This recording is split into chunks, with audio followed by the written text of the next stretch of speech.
ఎందుకంటే అంత నిర్లక్ష్యం ఎందుకు చేస్తున్నారో అర్థం కావట్లేదు సార్ మాకు.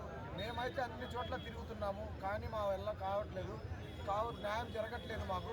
ఎస్పీ గారు సార్ కాడికి పోయాము, బాగానే స్పందించారు, ఎమ్మటే మార్చారు, కానీ కమిటీ అని 3 రోజులు ఇలాగనే రోజు కాలక్షేపణ జరిగిపోతుంది.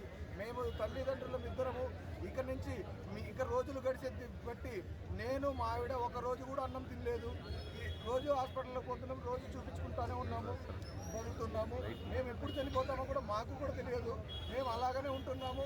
రోజుకొకరు పెద్దవాళ్ళు వస్తున్నారు, పరామర్శిస్తున్నారు, దాన్ని బట్టి ఉంటున్నాం మేము.